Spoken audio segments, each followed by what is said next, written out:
What is going on, everyone? Welcome back to the world according to Briggs and a video about poverty. Today we're talking about the worst states to live in poverty here in the USA. Poverty in this country has been bad for decades. The poverty rate for 2020 was around 12 to 15%, depending on what study you looked at. That means somewhere between 45 and 50 million Americans are living in poverty, some in severe poverty. These days, it's hard enough to get by if you're just middle class, but when you're living in poverty in this country, it's even worse. So today we're going to look at the states where those 45 to 50 million Americans have the hardest time getting by. If this video gets enough likes and views, we'll do the other side of the coin and look at the easiest places it is to get by while living in poverty. All right, let's take a look.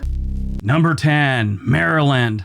Maryland is one of the wealthiest states in the country, and when you have the word wealthy attached to you in any way, shape, or form, that just means things are going to be expensive. The cost of living, the cost of housing, both in house prices and rentals, are very high in Maryland. Maryland actually has the highest median income of any state in the country. Home prices and rental prices are always in the top 10 for most expensive. If Maryland didn't have Baltimore in it, dragging them down statistically, they'd have some really scary cost of living numbers.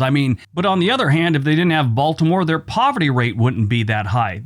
The entire state has about 9% of its residents living in poverty. The city of Baltimore has 22% of their population living in poverty right now. Maryland spends a lot of money on their poor and homeless residents, but they have so many living below the poverty line, their budget is stretched to the end every single year. That just means the funds they do have are spread very thin, meaning the people that are living in poverty and the people that are homeless don't get that much. Factor in the cold weather they get during the winter, Maryland is not a very appealing place if you're struggling.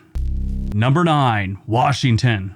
Even though Washington is considered by most one of the most appealing states these days, it's not very appealing if you're not making a lot of money. The state has a good amount of people living in poverty. Now, the entire state, statewide, is 9.5% of their population living in poverty. But if you look at some of their major cities, let's take Seattle on the west side, they have 11% of the Seattle residents living in poverty. And they have an insane amount of homeless people because the prices have gone up so high there, it's just chased everyone onto the street. Much like Maryland and Baltimore, they have a lot of money going to the homeless and the poor. They just have so many people on those programs, it's stretched really thin. If you look at the east side of the state and go to Spokane, there's 17.3% of their population lives in poverty. There's little towns spotted throughout the middle part of Washington where they have a poverty rate that's close to 45%. I saw them between 36% and 45%. Chances are it's probably only going to get worse in Washington in the coming years. Right now, their average monthly mortgage payment and median listing prices are both climbing,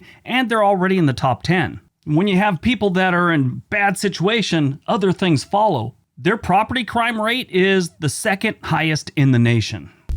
Number 8, Georgia. Now, Georgia isn't that expensive compared to other states like New York, Washington, California, Texas, things like that. They're not terribly expensive. They do have some spots, don't get me wrong, especially like in the Atlanta area, Savannah, other places. They get a little expensive, and that, of course, leads to people living in poverty. But it doesn't just end at the cities. They have a lot of out-of-the-way, remote, for lack of better terms, backwoods swamp type people, and they live in severe poverty. The entire state of Georgia has a poverty rate that's 14%, but if you look at Atlanta, it's 20.8%. I don't want to rat anyone out, but I actually saw a few towns in the backwoods of Georgia that they had a poverty rate of 70%. 70% of the people are living below the poverty line. You know it ain't right when you're the manager at McDonald's and everyone in your town thinks you're rich. So they have a lot of poverty. And Georgia also spends the second least on social welfare per capita in the nation. Number 7, Montana. There was a time when there really wasn't much poverty in Montana because it was so cheap, but as the years have gone on, the last few decades, Montana's become more and more popular.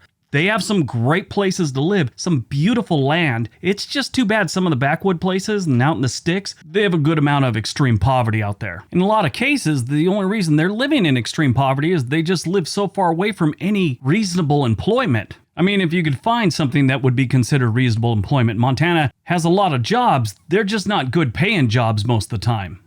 Number 6, California. You know, I've been doing these lists for like 6 years now, and I've been traveling this country for over 25 years. And I honestly think this is the first time I've ever seen California show up on a negative list or find anything wrong with it. Totally kidding. California sucks. If you want to know why California has so many people living in poverty and so much homeless, just look at the cost of everything. Even the areas away from the ocean are far too expensive for what you're getting. You know, you hear all kinds of things about all the homeless people and all that all over Los Angeles, San Francisco, Oakland, San Jose, San Diego. They all have severe, well, maybe not San Diego. San Diego's doing okay. They do have some homeless, just not in the same class that those other ones are. But what you don't hear about California is the amount of people living in vans and campers and tents out in the middle of the Mojave Desert. For the entire state of California, 11.5% of the population is living in poverty. You go up to San Francisco and it's 10.3%, and Los Angeles, it's 18%. I think the San Francisco one's a little misleading because they got a lot of people that are making $45,000 a year that are really living in poverty in San Francisco. I mean, the median household income in 2019, not 2020, 2019, was $112,000. The entire state at $75,000,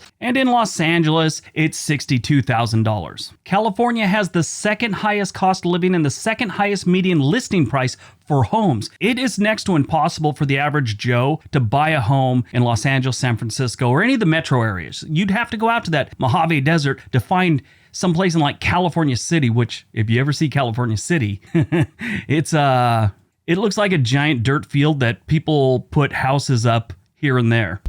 Number 5, South Carolina. South Carolina is another southern state that their poverty comes from their small towns. As an example, the entire state of South Carolina has a poverty rate that's about 14%. One of their largest cities, Charleston, which is a lovely place, they have a poverty rate that's just a little over 11%. And Charleston is an expensive place to live, right there on the ocean, a lot of nice things going on. So theoretically, they should have a higher poverty rate. They just don't. Most of South Carolina's poverty comes from the small towns and the rural areas. They're another state that in those small towns and rural areas, it's extreme poverty. The Palmetto State is another state that spends very little on social programs per capita. So if you're struggling, don't expect a lot of help.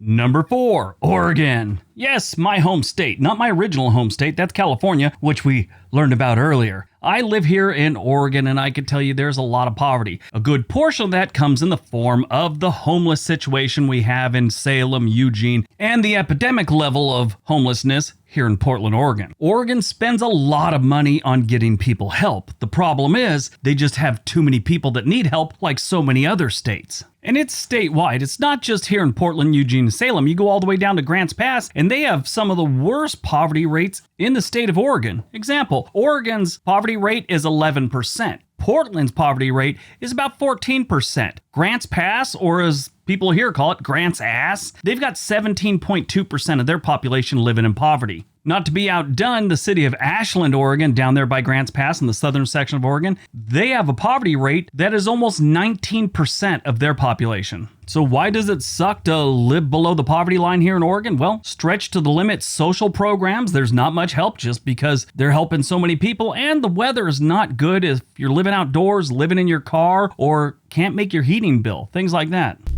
Number 3, Utah. You know, on this channel and just about any channel, you don't hear many negative things about Utah. Utah is a pretty good state. People are moving there. People really like it. And it has it together in a lot of respects. I mean, their poverty rate is pretty low. It's 7.3. But how do they get on this list? It's their spending on public welfare per capita. It's the lowest in the nation unless you are over the age of 65. They have a lot of programs and they give a lot of help to older people that are on fixed incomes, which I get. I mean, everyone needs some help every now and then, and it is especially tragic when you're an older person and need some help because you don't have a lot of options. When you're younger, you got a lot of years and you're physically fit in most cases, and there's a good chance with a little bit of luck and some effort, you could get out of the hole you're in. But when you're older and your body's breaking down and you're getting closer to the final destination, yeah, you need a little help. And I get this one, I understand it. But if you're younger living in poverty in Utah, it is not a good place to be because you won't get much help. Like so many other states on this list, most of their poverty is out in their more rural areas, which is in the middle of the frickin' desert. Number 2, Colorado. Colorado doesn't have a crazy amount of people living in poverty, but the ones that do live in Colorado in poverty are going to have a rougher time in this state than most to get out of poverty. The cost of living is climbing, the cost of housing is climbing, rent is climbing, and jobs and income are kind of staying level. The poverty rate in Colorado is 9%, but if you look at Denver, it's 13%. Right now, Colorado is considered one of the worst states for millennials to buy a home. And I'm sure that's the same for Gen Zs or whoever else. Colorado's middle-class outward migration has picked up steam in recent years. A lot of them are heading to Kansas, Iowa, places like that to, try and make their life a little bit better in a cheaper state. All right, before we get to number 1, don't forget we have another channel called On This Day. There's a link down below. So go over there, click it, watch it, subscribe. Have a great day. All right, on to number 1. And number 1, Hawaii. That's right, the Aloha State is the absolute worst place to live if you're below the poverty line. Hawaii is the most expensive state to live in the country. It's got the highest cost of living, the highest median listing price for homes, and the highest monthly average for mortgage payments. If you don't make a lot of money, don't make plans to move to Hawaii. Like I've said before, the only things that aren't expensive in Hawaii are macadamia nuts, pineapple, and Spam. I think if they raised the price too much on Spam in Hawaii, they'd have violent riots. 9% of Hawaii's population lives in poverty. Hawaii has a serious homeless problem, and that's where a lot of their money for social programs go to, is the homeless situation. Now, if you're just living below the poverty line and you just need a little help pay your utilities and stuff like that, that's a little bit harder to come by. You'd almost be better off if you just lived on the streets. All right, that's today's video. Hope you guys enjoyed it. Hope you got some information out of it. Now go out, have a productive day. Be nice to each other.